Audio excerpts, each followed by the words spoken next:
Sir, may aminin po ako. Sir, hindi ko po talaga gusto ang engineering. Kasi hindi ko lang gusto, gustong gusto ko.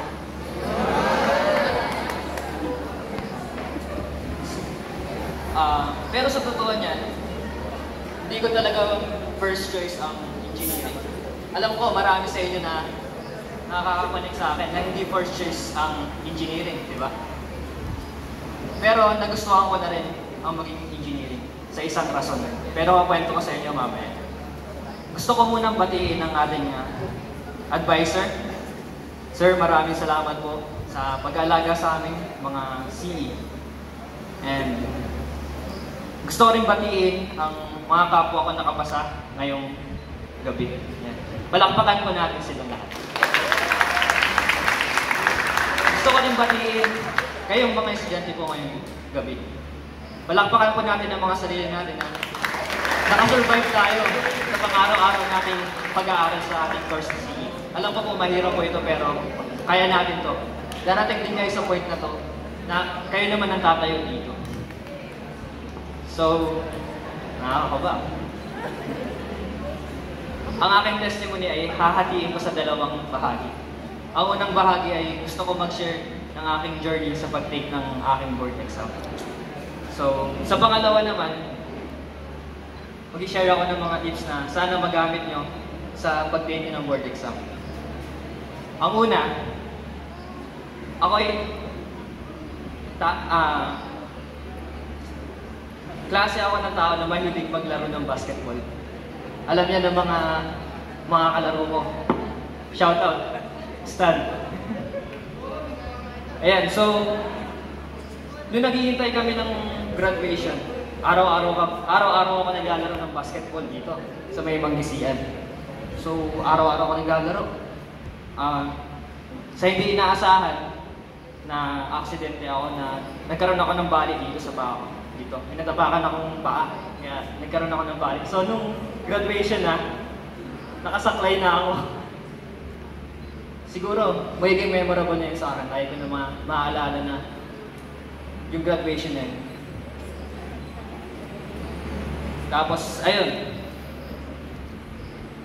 Isa yun sa mga mabigat na pagsubok na nadaanan ko talaga eh. Grabe. Lagi lang ako nasa bahay. Nakaupo lang ako. So, ganun na nga nangyari sa akin. Tapos, yun na din yung dahilan kung bakit di ako nakapag-take ng board exam itong April. Pinagpaliban ko na lang muna. Pero, kung gugustuhin ko naman, pwede naman ako mag-exam ng may saklay doon, di ba? Sir, pwede mo ba mag-exam doon na nakasaklay? Oo, pwede.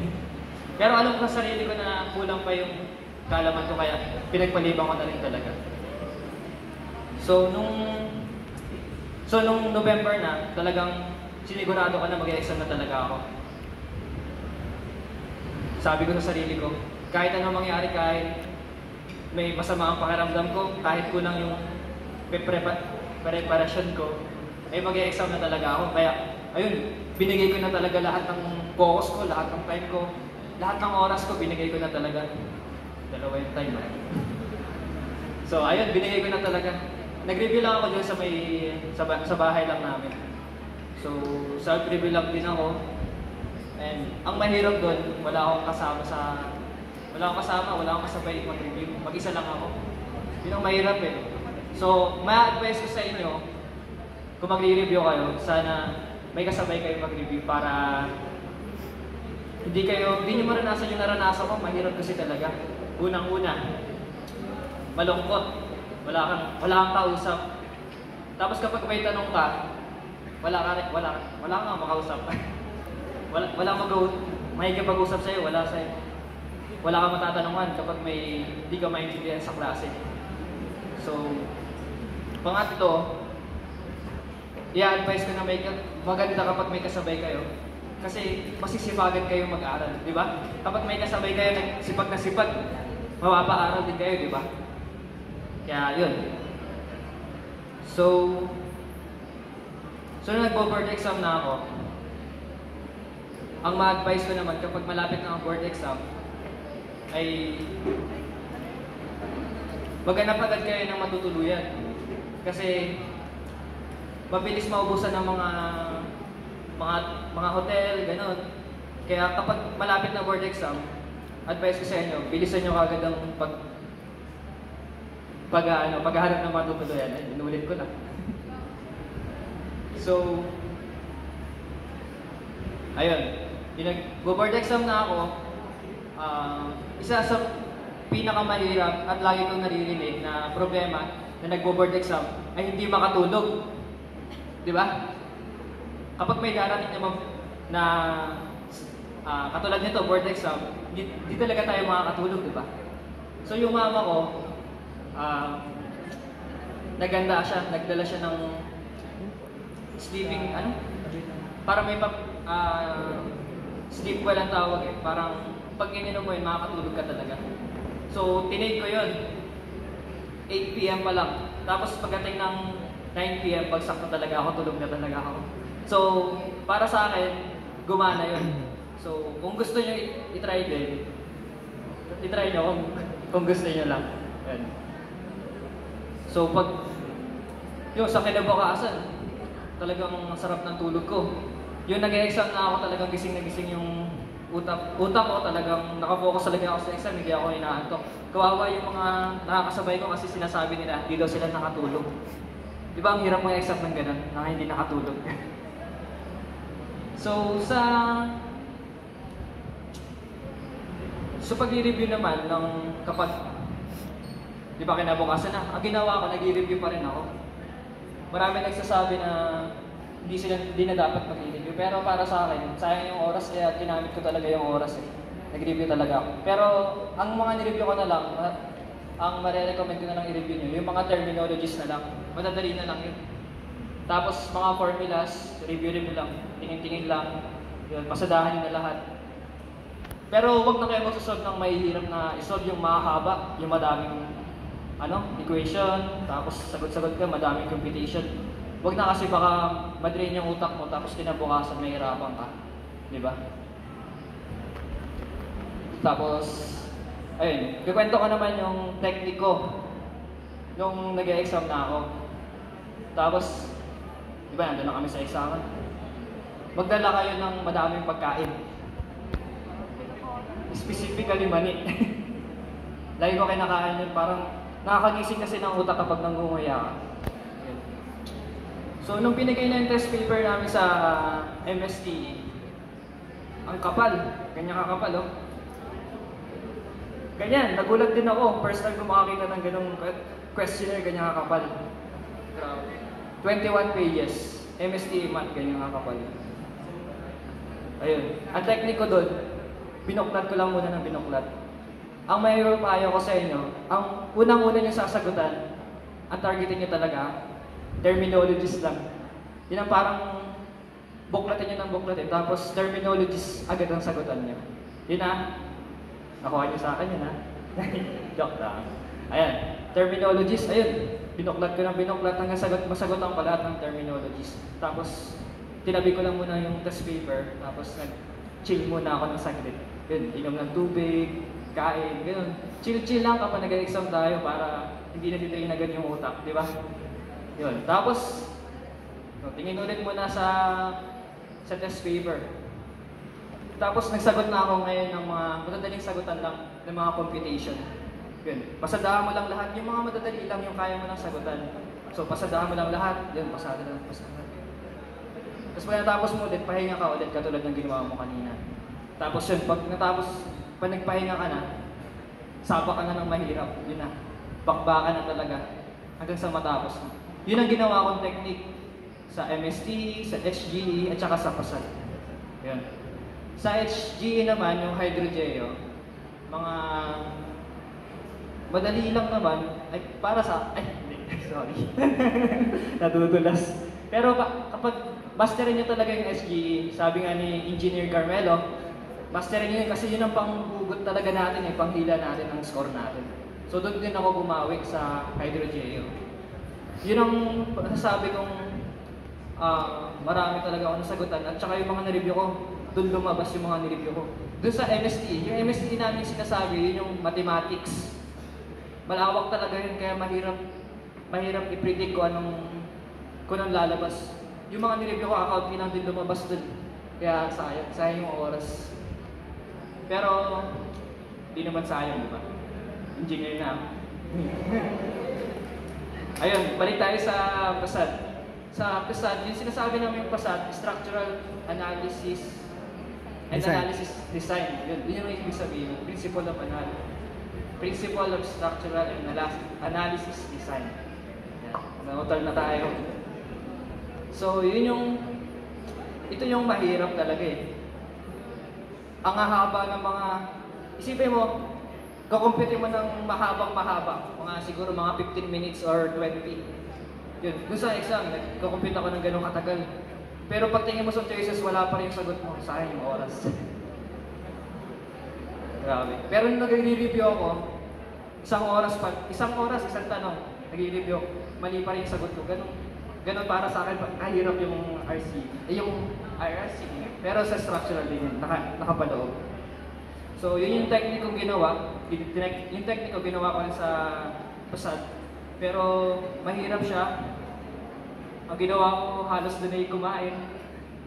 Kaya magdadala kayo madaming pagkain. Yun, kumanta. Kumanta din ako ng mga worship songs. Pag wala ka na talaga magawa, ganun talaga gagawin mo. Pero, kada nagsasagot ako ng mga questionnaires, ang ginagawa ko palagi at iniisip, lahat ng sasagutan ko ay yung kaya ko lang. Ibibigay ko lang lahat ng kaya ko, yung best ko. Tapos, yung hindi ko kaya, si Lord na. Si Lord na ang magsasagot para sa akin. Yun ang lagi kong iniisip at sinasabi kapag nag-exam ako. So, saan na tayo? Ayun, sa favor naman ni Lord, sa kabutihan ng Panginoon, nakapasa ako. Hindi naman. Nakapasa ako. Pinasa ako ni Lord. Thank you, Lord. Palakpakan natin si Lord.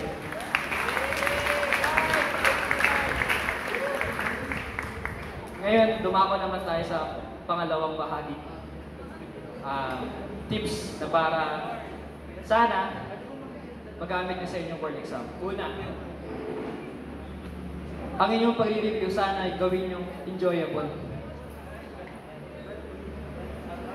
Yun ang mali sa akin nung una eh. Nag-review ako parang talaga kasing pinokus ko talaga yung oras ko doon. Wala na akong ginawa kundi mag-review. Parang isip ko, sa pilitan na yung pag-review ko eh. Talagang ganun. Mali pala yun. Dapat gagawin yung enjoyable. Yung naging ganun yung mindset ko, yung parang enjoyable. Parang lalo ako naging, paano ito sabihin? Parang lalong naging mas effective yung pag-review ko.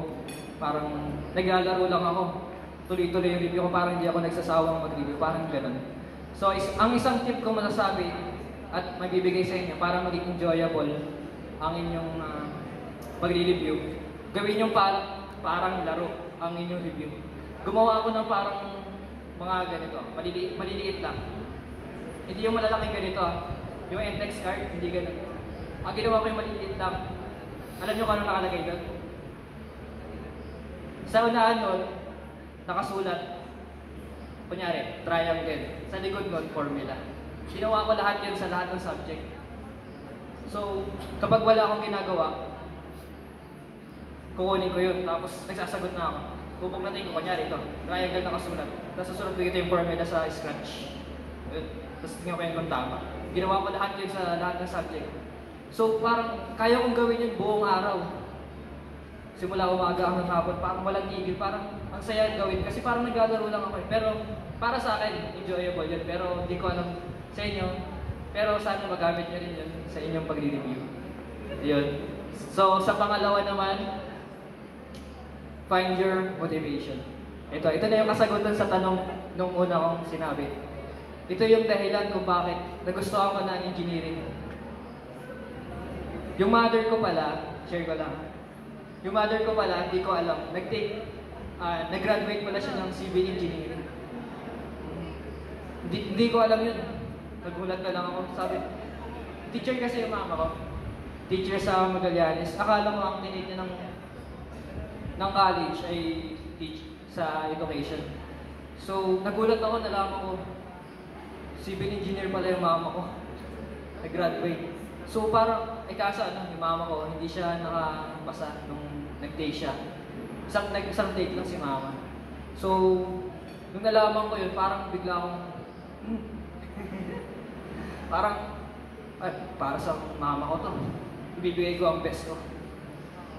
Pagpapatuloy ko yung hindi natapos ng mother ko. So, yun ang masasabi ko, find your motivation. Kasi yun ang, babalik tayo ng babalik dun eh. Pag tayo tinatamad, pag wala tayo sa mood mag-aral, pag tayo nag-burnout, babalik tayo sa motivation natin. Hahanap tayo ng magpupush natin para mag-review, para ipagpatuloy natin yung pangarap natin. So, sa last, wait lang. Ano nga yung last? Ayun, yung last, final tip. Unahin nyo yung mga madadaling subject. Hindi lang madadali. Kung ano yung parang gusto mo, yung parang kung saan ka nag-i-enjoy na mag-solve. Kung ikaw, ang gusto mo ay RCD. May subject na ba kayong gano'n? RCD? Reinforced concrete. Yung gano'n. Kung yun yung parang favorite mo, doon na yung i-focus mo kasi doon yung favorite mo eh.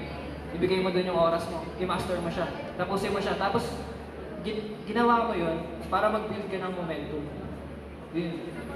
Bibuild ka ng momentum para, kapag nakabuild ka ng momentum, madali na, tuloy-tuloy na. Kasi kung mag-i-start ka sa mahirap o sa ayaw mo na subject, paano ka makakabuild ng momentum doon, di ba? Tatabarin ka lalo, di ba? So, ayun, yun ang final tip ko. Ay, piliin mo yung subject na gusto mo o yung madali para sa'yo. Sa akin, ang madali sa akin yung hydrogeo. Yun, ni-master ko talaga yun. Madali lang para sa akin. At saka gusto ko. So, pag-take ko nun, sinunod ko na yung math, tapos yung structural na. So, ayun lang.